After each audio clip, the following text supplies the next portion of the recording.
안녕하세요. 다산에듀 원장 전병칠입니다. 이번 시간에는 전류의 화학작용과 열작용에 대해서 알아보도록 하겠습니다.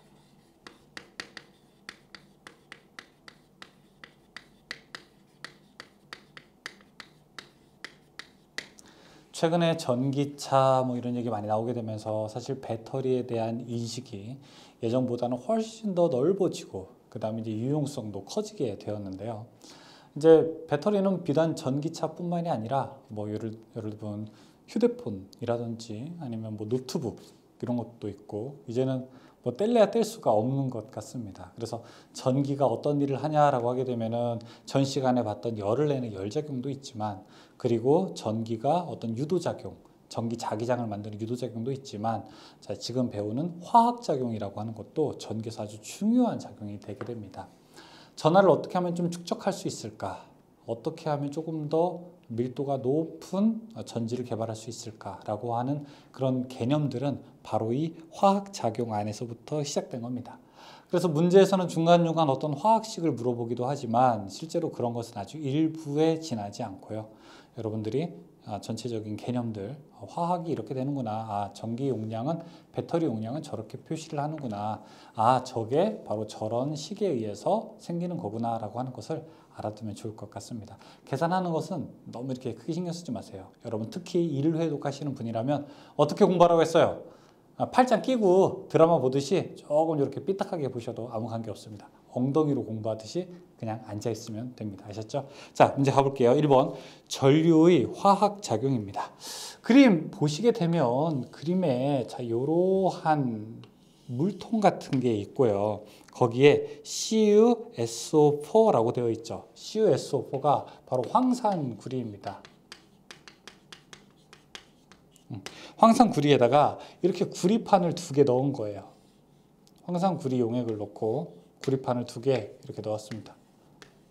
자, 그랬더니 여기다가 플러스 마이너스 이렇게 전극을 가하게 되니까 이 안에서 황산구리가 이제 실제로 여러분 도선에서는 뭐가 흐른다고 했죠? 도선에서는 전류가 흐르는 거죠. 전자가 이동하는 거죠. 자, 이 물 안에서는 뭐가 이동하는 겁니까? 전자가 아니라 사실 우리가 이온이라고 하는 게 움직이는 거죠. 맞아요. 여러분들 땀 많이 흘리고 났을 때 먹는 음료가 이온 음료인 것처럼요. 이온이 이제 사실 전기 전도의 역할을 하게 되는 거죠. 그래서 어쨌든 보았더니 지금 여기 밑에 한번 볼게요. 그림 1-27과 같이 황산구리 용액에 백금판 전극을 넣고 그 전류를 흘리면 시간이 지남에 따라 음극판은 구리색으로 변하게 되므로 음극판은 구리가 석출되는 것을 알 수 있다. 이것은 황산구리 용액의 전류에 의해서 분해되어 구리가 석출된 것으로 이와 같은 것을 전기 분해라고 하게 된다. 자, 여기가 이제 구리판이 바로 두터워지는 겁니다. 여기 백금판이라고 나와 있는데요. 백금판이 무엇이냐면은 여러분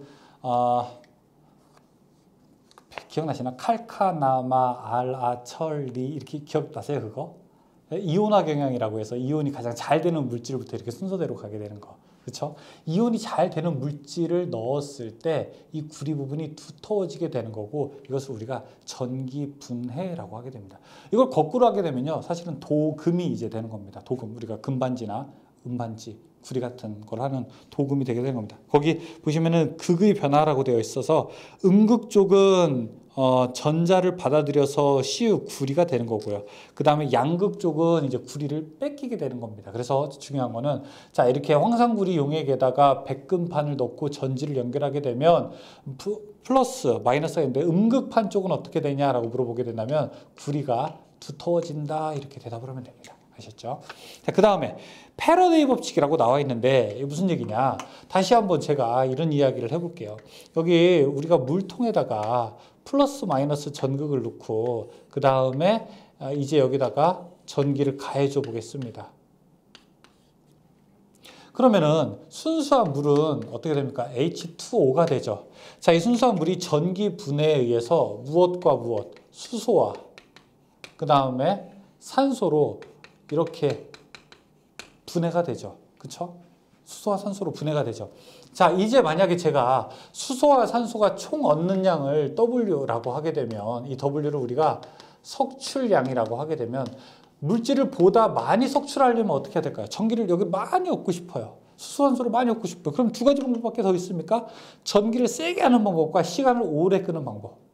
두 가지가 있겠죠. 그렇죠? 그러면은 결국에는 시간을 오래 끄는 방법과 T를 오래 끄는 방법. IT에는 그래서 비례하는 겁니다. 근데 이 재료가 무엇이냐? 화학 당량에 의해서 또 바뀌게 되므로 앞에 어떤 상수 K를 이렇게 놓을 수 있습니다. 그래서 이거를 우리가 KIT라고 하게 되고, IT는 또 무엇이냐면 KQ와 같게 되는 거죠. KQ에서 Q는 바로 전기량이라고 하는 겁니다. 그래서 물질의 전기 분해에서 석출량은 전기량에 비례한다라고 하는 법칙이 있는데, 그 법칙을 바로 무슨 법칙이라고 하냐면 우리가 패러데이 법칙이라고 합니다.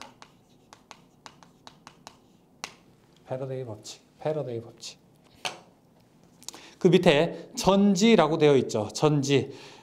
전지라고 하는 것은 전지 중에서 1차 전지라고 하는 것은 재충전할 수 없는 전지. 망간전지, 수은전지 이런 걸 우리가 1차 전지라고 합니다. 2차 전지는 무엇이냐면 충전하고 다시 쓸 수 있는 거, 충전해서 다시 쓸 수 있는 거, 니켈 카드뮴 같은 거, 이런 거, 리튬 이온 같은 거, 이런 것들 다 우리가 2차 전지라고 하게 됩니다. 그 밑에 보시면은 볼타 전지의 그림이 있어요. 이제 음극에다가 아연판을 놓고 그 다음에 양극 쪽에다가 구리판을 놓고 여기다가 묽은 황산을 넣었더니 이 전자가 이렇게 이동한다는 거예요. 이동한다는 겁니다. 이러고 보니까 우리가 볼타 전지라고 하는 것을 볼 수가 있고, 이 볼타 전지를 이제 드라이 전지를 마르게 하게 되면, 오징어를 말린 걸 뭐라고 합니까? 건 오징어라고 하지 않습니까? 이 전지를 지금처럼 물통에다 넣은 게 아니라 말린 전지를 우리가 건전지라고 하는 겁니다. 건전지는 그래서 막 물이 있고 이런 건 아니잖아요. 그렇죠? 그런 판들을 여러 겹으로 해서 구조화시킨 거죠. 그래서 건전지를 무엇이라고 하냐면은 전지를 셀이라고 하거든요. 건전지를 드라이 셀이라고 하게 됩니다. 드라이 셀. 휴대와 사용에 편리하도록 맨 밑에 용액을 종이 또는 천에 적셔 아연통에 접속시키고 MnO2 이산화망간을 NH4Cl의 용액에 반죽하여 양극으로 탄소봉을 사용한 그림 1-29와 같은 구조의 전지, 이것을 우리가 무엇이라고 하게 되냐? 바로 건전지라고 하게 됩니다. 건전지에는 이제 두 가지 이제 작용이 있습니다. 첫 번째는 분극 작용이라고 하는 게 있고요. 이제 부작용이에요. 두 번째는 국부작용이라고 하는 게 있습니다. 분극작용이라고 하는 것은 무엇이느냐? 수소기체 때문에 발생을 하는 거고, 그 다음에 이것을 이제 줄이게 되려면 우리가 감극제라고 하는 것을 사용하고요. 국부작용이라고 하는 것은 양극에 불순물이 들어가서 둘 다 전압이 강화되는, 떨어지는 현상입니다. 그래서 어떻게 해야 되느냐? 우리가 이거를 양극을 국부작용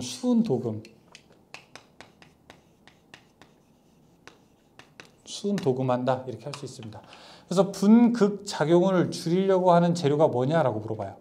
감극제죠. 만약에 여러분 발열작용이 있다면 우리가 해열제를 먹어야 되는 거죠. 그런 것처럼 분극작용을 줄이려면 감극제를 써야 된다고 되어 있습니다. 그 밑에 이제 건전지 그림 있죠. 건전지 그림에서 플러스극, 양극은 탄소봉이라고 하는 재료로 만들어져 있습니다. 그 밑에 보면은 납축전지라고 되어 있는 것도 있습니다. 같이 묽은 황산 비중 1.2에서 1.3 용액에 납판과 이산화납판을 넣으면 이산화납에 플러스, 납에 마이너스의 약 2V 전압이 나타나게 된다. 이와 같은 전지를 우리가 납축전지라고 하게 된다라고 되어 있습니다. 납축전지, 예전에 자동차 배터리를 썼는데 지금 뭐 성능이 좋은 게 워낙 많으니까. 자, 그 밑에 납축전지의 용량은 충분히 충전한 다음 전류를 흘려 방전 종지 전압이 될 때까지 전기장으로 나타내며 전기량을 나타내며 다니는 암페어 아워를 나타내게 된다. 용량을 우리가 어떻게 표기하게 되느냐? 용량은 바로 이 암페어 아워로 나타내게 됩니다. 그래서 여러분 휴대폰 배터리 그 총 용량이 어떻게 되냐라고 하게 되면은 그것도 역시 이렇게 암페어 아워로 나타내게 돼요. 여러분들이 보조 배터리를 산다라고 하게 되면 보조 배터리도 암페어 아워로 나타내게 됩니다. 보조 배터리가 만약에 2만 암페어 아워다 그러면은 2만 미리 암페어 아워, 그 얘기는 2만 미리 암페어로 어떻게 1시간을 쓸 수 있다, 이런 얘기랑 똑같은 거예요. 만약에 자동차 배터리를 봤는데 30 암페어 아워다, 이 얘기는 뭘까요? 암페어 곱하기 아워, 전류 곱하기 시간이 30이라는 거예요. 그럼 예를 들어 30암페어라고 하는 것으로는 몇 시간? 1시간 쓸 수 있다는 거죠. 그럼 만약에 15암페어로는 몇 시간 쓸 수 있다는 겁니까? 2시간 쓸 수 있다는 거죠. 만약에 10암페어로는 몇 시간 쓸 수 있다는 겁니까? 3시간 쓸 수 있다는 거죠. 그렇죠? 그래서 이런 것을 용량을 나타낸다라고 볼 수 있습니다. 자, 그 다음에 3번에 허용전류라고 하는 말이 있죠.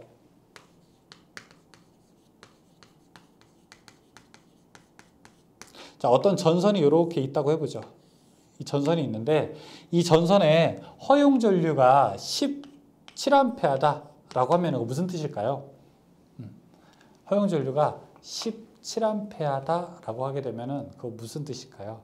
예를 들어 여러분의 엘리베이터를 탔는데 엘리베이터의 전격이 15명이다 라고 하면 그거 무슨 뜻일까요? 15명까지 탈 수 있다는 거죠. 그럼 16명 타면 확 끊어집니까? 그거 막 큰일 나요? 그런 건 아니죠. 만들 때 조금 더 여유 있게 만들었겠죠. 전선도 마찬가지입니다. 17A다라고 하는 것은 허용전류 18A 하게 되면 이게 막 바로 불나고 막 이상한 게 아니라 허용전류가 17A라고 하는 것은 무슨 뜻이냐? 안전하게 흘릴 수 있는 최대 전류를 의미합니다. 그 이상도 흘릴 수는 있지만 그때는 안전을 보장하지 못한다는 얘기입니다. 안전하게 흘릴 수 있는 최대 전류. 그럼 더 많은 전류가 흐르게 되면 어떻게 됩니까? 저 앞에서 줄의 법칙에 따라서 우리가 H는 0.24의 I제곱 RT라고 했잖아요. 그렇죠? 만약에 전류가 내가 17이 아니라 20 흐르게 되면 전류가 커지면 커질수록 그것의 제곱에 비례해서 열이 더 많이 나게 되잖아요. 그럼 이 전선은 나중에 어떻게 될까요? 열이 너무 많이 나가지고 이제 끊어지겠죠. 그럼 끊어지는 부분이 붙었다 떨어지다를 반복하게 되면 그 부분은 이제 불꽃이 나겠죠. 불이 나겠죠. 뭐 어쨌든 그렇게 문제가 되게 되는 겁니다. 그래서 허용 전류를 반드시 지켜야 되고 전선을 선정할 때 전선을 내가 어떤 걸 살까 이렇게 전기 자재파는 데 가서 고민하게 될 때는 전선의 허용 전류가 얼마입니까? 이것을 우리가 꼭 물어봐야 되는 것입니다. 다음에 4번에 열과 전기, 제백 효과, 펠티의 효과, 톰슨 효과 뭐 이런 것들이 있습니다. 자, 두 번째 두 개만 볼게요. 자, 처음에는 제백 효과, 두 번째는 펠티의 효과, 뭐 펠티어 효과, 뭐 제베크 효과 이렇게도 이야기합니다. 자, 두 금속이 있습니다. 여기는 구리와 콘스탄탄이고 이쪽은 비스무트랑 안티몬이에요. 두 금속을 접속하는 거는 똑같아요. 두 금속을 접속합니다. 여기도 두 금속을 접속해요. 자, 근데 이 두 금속을 접속한 다음에 여기다가 온도의 변화를 주게 되면 이 두 금속 사이로 연결한 그 전선에 기전력이 발생을 합니다. 그러니까 전기가 만들어진다는 거예요. 전류가 흐른다는 겁니다. 온도를 변화줬더니 전류가 흐른다는 거예요. 자, 근데 반대로 펠티 효과라고 하는 것은 무엇이냐면은 전류를 흘렸더니 온도 변화가 발생한다는 겁니다. 자, 이것을 열의 발생이나 흡수가 일어난다 이렇게 설명을 합니다. 열의 발생 또는 흡수가 일어나게 된다. 열이 발생하는 건 뭐예요? 뜨거워지는 거고 흡수하는 건 차가워지는 거죠. 전자냉장고가 바로 이런 펠티 효과를 이용하게 된 겁니다. 냉매를 이용하는 방식 말고. 그 다음에 제백 효과는 바로 열전 온도계 같은 거를 설명할 때 우리가 제백 효과를 사용하게 됩니다. 저기 찜질방이에요. 저기 찜질방 불가마 안에 온도계가 있는데 그 온도계가 보통 우리가 사용하는 수은 온도계라든지 이런 걸로 하게 되면 안 돼요. 그래서 막 금속 같은 걸 딱 넣어가지고 온도 재는데 아주 용광로 같은데 그런 데 사용하는 것이 바로 이런 제백 효과를 이용한 열전 온도계가 됩니다. 그 밑에 중간 금속의 법칙은 뭐 제3 금속 들어가면 중간 금속의 법칙이다 이렇게 대답할 수가 있겠죠. 자, 문제 한번 풀어볼게요. 1번 전기분해에 의해서 석출되는 물질의 양은 전해액을 통한 총 전기량과 같다. 이거 무슨 법칙이죠? 패러데이 법칙이라고 했죠. 패러데이. 2번 전기분해를 하면 속출되는 물질의 양은 통과한 전기량과 관계가 있다. 4번에 패러데이. 3번에 전기분해에서 패러데이 법칙은 어떻게 되는가 물어보겠습니다. 패러데이 법칙은 W는 석출량은 KIT다. 이렇게 설명합니다. 전기량에 비례하게 된다. 답은 3번이 되죠. 4번에 패러데이 법칙에서 화학 당량이라고 하는 것은 무엇이냐? 화학 당량은 원자량을 원자가로 나눈 것과 같게 됩니다. 2번이 되고요. 5번 니켈의 원자가는 2.0이고 원자량은 58.70이다. 이때 화학 당량은 어떻게 되는가 물어보고 있습니다. 원자량이 58.70이고요. 자, 그 다음에 원자가가 2라고 했었죠. 29.35가 되겠네요. 이게 바로 화학 당량이 됩니다. 29.35. 4번 6번 초사는 용액에 1A의 전류를 2시간 동안 흘렸다. 이때 은의 석출량은 어떻게 되는가? 석출량 구하게 되면은 W 석출량은 K, I, T 계산하게 됩니다. K 화학 당량이라고 하는 것은 1.1 곱하기 10의 마이너스 3제곱 시간은 1A, 아니 전류는 1A, 시간은 2시간, 이거 반드시 초로 바꿔야 됩니다. 2시간 하게 되면 7200초죠. 자, 계산하게 되면은 전체 석출량 구할 수 있습니다. 7.92 석출량이니까 그램만큼 석출이 됩니다. 7번에 다음 중 1차 전지에 해당하는 거. 1차 전지는 한 번 쓰고 버려야 되는 거. 충전 안 되는 거.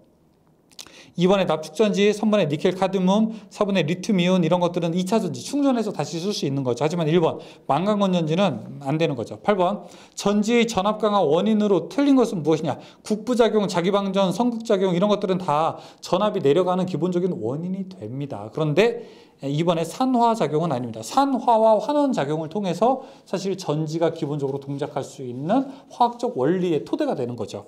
9번 알칼리 축전지의 대표적인 축전지로 널리 사용되고 있는 2차 전지는 무엇이냐? 자, 여기서 2차 전지 4번에 니켈 카드뮴 전지. 10번 황산구리 전해액에 2개의 구리판을 넣고 전원을 연결하였을 때 음극에서 나타나는 거. 아까 기억나세요? 처음 했는데 음극판이 어떻게 돼요? 두꺼워져요, 얇아져요? 음극판이 두꺼워지죠. 양극판이 얇아지고. 11번 묽은 황산 용액에 구리와 아연판을 넣으면 전지가 된다. 이때 양극에 대한 설명으로 옳은 것은 무엇이냐? 자, 구수 한번 따라해보자. 구수 한 번 더. 구수 구리판에 수소기체가 발생한다. 이렇게 외우죠. 10번 납축전지 전해액으로 사용되는 것은 황산. 1번입니다. 망간건전지의 양극으로 무엇을 사용하게 되는가? 아까 망간건전지 이렇게 건전지 있으면은 이렇게 볼록 튀어나온 부분. 자, 여기가 양극이죠. 플러스 극이죠. 자, 여기는 우리가 탄소 막대를 사용합니다. 14번 다음 연축전지에 대해 설명이 옳지 않은 것은 무엇인가? 전해액은 비중 1.2에서 1.3 맞아요. 이번에 충전 시 양극은 PbO 가 되는 게 아니라 PbO2 이산화 납이 답은 2번입니다. 잘못됐어요. 15번 30Ah 용량 배터리 2개를 병렬로 사용하였다. 자, 배터리가 여기 하나가 있고 자, 또 하나가 있습니다. 근데 이게 30짜리래요. 그리고 이게 또 30짜리래요. 그럼 합치게 되면 용량이 얼마? 60이죠? 그럼 60Ah 된 거네요. 이때 2A의 부하를 전력 공급하게 되면 사용 가능한 시간 2 곱하기 얼마? 60Ah는 2A 곱하기 얼마? 30시간이 되겠네요. 그럼 답은 30시간만큼 사용할 수 있다. 답은 2번이 되죠. 16번 5A의 전류로 10시간을 사용하는 전지의 용량은 어떻게 되는가? 아유, 뭐 이런 걸 물어봐요. 새삼스럽게. 그렇죠? 이렇게 쉬운 거를 5A로 몇 시간? 10시간을 사용하는 것은 50Ah. 50Ah 4번이죠. 17번 규격이 같은 축전지 2개를 병렬로 연결하였다. 다음 설명 중에서 옳은 것은 축전지 병렬로 2개 연결하게 되면은 전압은 똑같습니다. 그러나 용량은 2배가 되죠. 용량은 2배, 전압은 같다. 답은 4번. 18번 전극의 불순물로 인하여 기전력이 감소하는 현상을 무엇이라고 하게 됩니까? 자, 기전력이 감소하는 현상 중에서 불순물이 원인이 되는 것은 국부작용이라고 했어요. 수소기체가 원인이 되는 것은 분극작용이라고 했습니다. 지금은 불순물이니까 1번. 19번 볼타 전지로부터 전류를 얻게 되면 양극의 표면이 수소기체에 의해서 둘러싸이게 되는데 수소기체는 4번의 분극작용. 20번 두 금속을 접속하여 여기에 전류를 흘리면 줄열 외에 그 접점에 열의 발생 또는 흡수하는. 잡으세요. 전기를 넣었더니 열의 발생 또는 흡수. 전기를 넣었더니 열의 발생 또는 흡수. 누구예요? 펠티어입니다. 펠티어 효과. 펠티의 냉장고 이렇게 외워야 됩니다. 펠티의 냉장고. 펠티 효과가 냉장고를 생각하는 겁니다. 21번 두 그 종류의 금속 접합부에 전류를 흘리면 열의 방향에 따라 줄열 이외의 열의 흡수 또는 발생. 흡수 또는 발생 이거 뭐예요? 펠티에. 그렇죠? 22번 냉동기는 어떤 효과를 이용한 건가? 펠티에. 23번 열전대는 무슨 효과를 이용한 것인가? 열전대, 저는 열전대, 열전 온도계, 재백 효과. 24번. 다음 중에서 일반적으로 온도가 높아지게 되면 전도율이 커져서 온도계수가 V의 값을 가지는 게 아닌 것. 자, 이렇게 온도가 올라가게 되었을 때 저항값이 V의 값을 가지는 게 아닌 것, 양의 값을 가지는 것. 아까 뭐라고 했었어요? 두 번째 시간에. 일반적인 도체가 이렇게 된다고 했죠. 도체. 금속. 지금 여기서 금속 혹은 도체. 답 1번. 구리죠. 25번. 그림이 다음에 설명하는 것은 무엇이냐? 그 네모칸 안에 있는 거. 금속 A와 B로 만든 열전쌍과 접점 사이에 임의의 금속으로 C를 연결해도 원래 두 개가 있는데 다른 거 제3의 금속을 연결해도 답은 제3번. 제3금속의 법칙이라고 합니다. 26번. 전선에 일정량 이상의 전류가 흘러서 온도가 높아지면 절연물을 열어하여 절연선을 극도로 약화시킨다. 자, 그러므로 도체에는 안전하게 흘릴 수 있는 최대 전류가 있다. 무슨 전류라고 하죠? 안전하게 흘릴 수 있는 최대 전류. 이것을 허용전류라고 하게 되죠. 허용전류. 답은 몇 번입니까? 답은 허용전류. 답은 4번이 됩니다. 네, 여기까지 보고 쉬었다가 다음 시간에 이어서 하겠습니다. 수고하셨습니다.